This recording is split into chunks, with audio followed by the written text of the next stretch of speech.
Well, maybe we can hit this thing with the hose today, huh? Pressure wash it a little bit. Definitely need some wiper blades. I guess 20 years is a little old for the wiper blades. They couldn't hang. This side's really mossy, man. I guess this was the side didn't get no sun where it was sitting. But we've been slowly picking away at this thing. We got it to the point now where at least it can move around under its own power. It has a compressor and plumbing in it. We got some switches. And I put in a Schrader valve at the top of the tank so I could fill it up with shop air and speed it up a little bit, take a little bit of a load off that one compressor we got going on.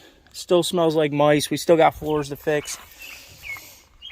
But I wanted to get it out and get it hosed off a little bit. Pretty much got the front end sorted. We still got a couple little things. It's hard to see. We got brake lines. We got a couple brake lines we got to manipulate around a little bit more. It does hit the steering shaft when it's all the way down, but it's not that bad. And like I said, we still have to weld a 1/4-inch plate on the cross member, and it doesn't lay out all the way in the back right now with this setup that it has. It's probably still needs to go down at least another 1/2 inch in the back. It's probably going to be about a solid inch back here from where the rear is right now on an 18. I might just set it up for a 20 because I'm planning on back having this thing and putting a different setup on it. So with the cantilever setup, it should get a little bit more lift than what it gets now. But we'll have to make those decisions when time comes. And the gas tank. It's got this aftermarket cross member in it that lifts the gas tank up like 2 inches in the back. But I still swear that the front is going to drag. It's kind of hard to see. You get a straight edge under the frame, you can tell the tank's a little bit lower. We might have to get in there and massage the tank. Always like a good massaging, right? Alright, well, maybe we'll try to clean this thing off today. Clean it up a little bit more. And we got to work on getting the hood to fit. And a bunch of other stuff. Never-ending project. Another big thing I need to do is straighten up the bumper. I don't know if you can really see it, but the passenger side looks like it's drooping down pretty far. I think they might have messed it up when they welded the frame horns back on. They might not have got it exactly where it was supposed to be. So this frame horn on this side looks like it's actually tilting away from the vehicle. Either that or somebody with a tow truck maybe pulled on the frame horn, not really thinking, hey, it's only holding the rad support. There's not really, you know what I mean? It's not like a regular vehicle where it's a straight shot. That frame is going down and Zing out. So it puts a lot of stress right there. I don't know. I think they didn't weld it on there right or something happened. But anyway, we're probably going to have to try to get these bolts out of the bumper. I'm probably just going to space this side up because it doesn't look like it's too bad forward, front to back. It's just bent down like this. And you can really tell when you look at it from over here. You see the gap, how much it's pulled down right here. It's probably a good solid 1/4 inch or more. It's got to come up. We got to get some center caps too. We got to get this fan hooked up if we're going to be driving it more than laps around the farm. Brake booster looks like we're good on clearance for that. Firewall definitely. We could probably cut the corner off of this bad boy here if we want, but I think it's all right.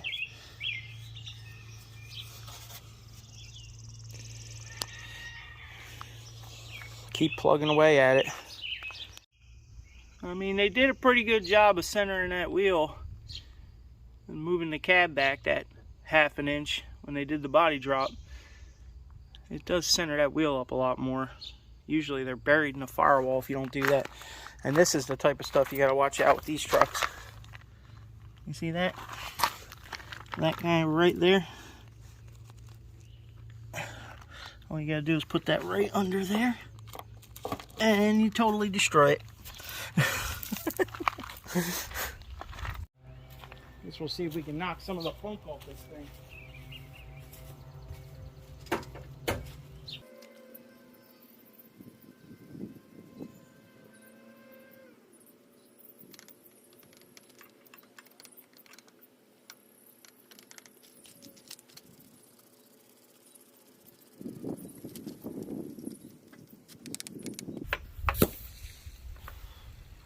The heck?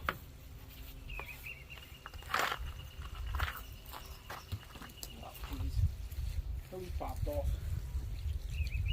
We gotta fix something.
All right, y'all get the gist.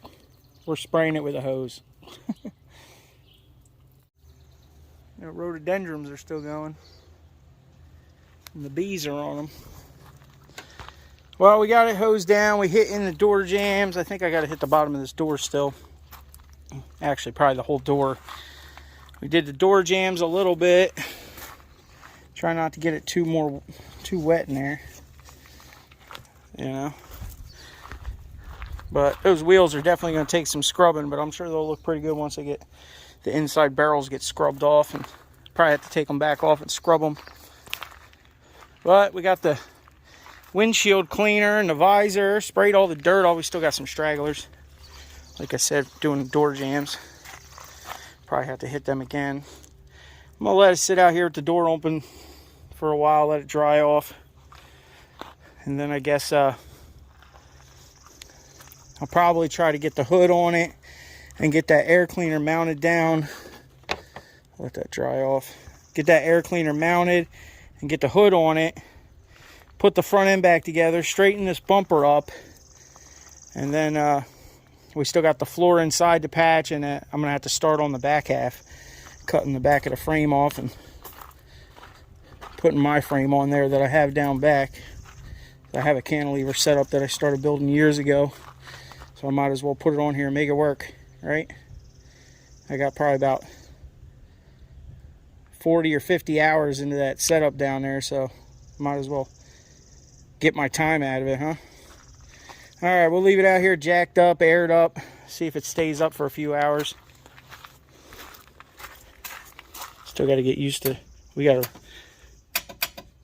rewire this switch box one day. Reconfigure it to the way I like it. So fresh and so clean. All right, not really. Well, it's been out here for a couple hours and it hasn't went down any. So that's good. See if this fabric's dried off enough. Might still be a little damp. I pressure washed the whole door panel.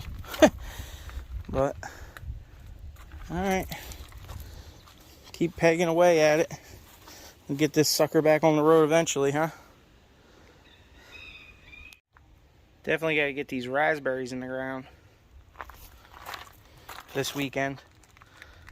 Did get the hitch on the Xterra a couple weeks ago. Already pulled the trailer and cut some lawns with it, so that's good. Figured I'd pull this thing in and do a little quick project this afternoon. We got some stabilizer, sway bar links, and bushings, so hopefully that won't be too big of a project. We'll get that done, then this thing should be pretty sorted. We got to get the inspection done before the end of the month. That's coming up. No lights though, she should go right through. Well, we'll get these bushings put in so it doesn't sound like we're driving around a bag of change, right? Alright y'all, hope you have a good Memorial Day weekend. Be safe out there, don't do anything stupid.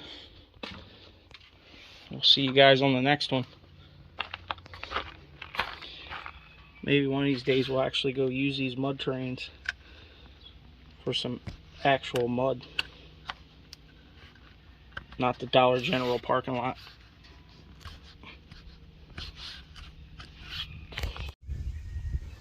And we also need to figure out something to do with Ted this year.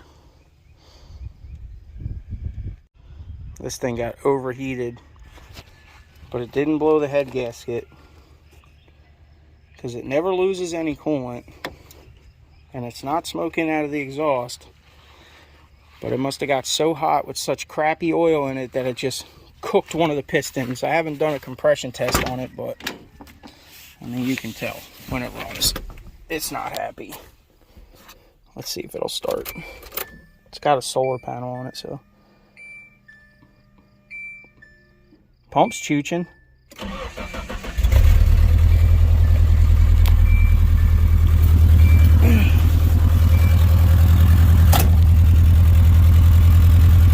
Definitely puttery.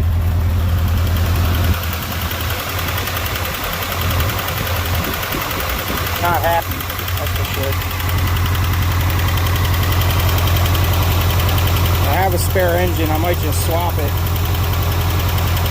tear this one down, see what's going on.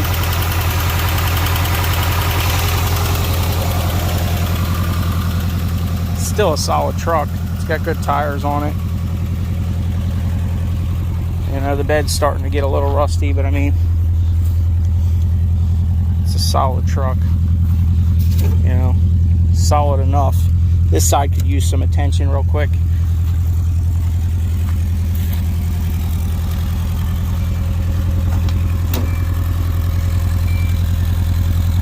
We'll do what we can, save all the ones we can, right? One day it's just going to be all brand new 6.7s blowing out injection systems every 60,000 miles, right? I'm good. I'll stick with my indestructible Japanese shitbox. It's like a massage. We'll still put it to work though.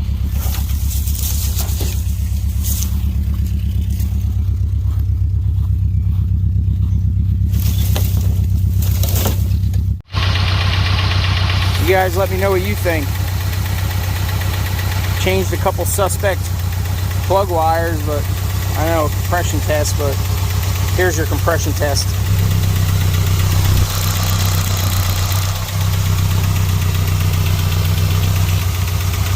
I mean, the cap can stay on there, but still seems excessive to me.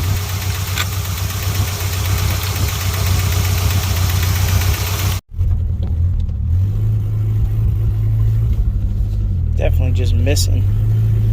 This truck always had a little warble to it at idle. I always thought it was the timing chain because it's automatic and nobody's probably ever done it. I mean, Ted had this truck at like 90-something thousand miles or something, maybe less. He put a lot of miles on it. 227 right now. I don't know. We need to do a compression test, I guess. See what the heck's going on. But I don't want to do it again, but I had it in low gear, and when I let off, you know, like you would in a manual with a low gear ratio, it put that backlash on the timing chain, and the timing chain just started rattling. I don't really want to do it again because, you know, you got a chance of it skipping. So burnt a valve or something. I mean, the spark plug's working. It just ain't chooching. All right, y'all. Have a good weekend. We're just messing around anyway.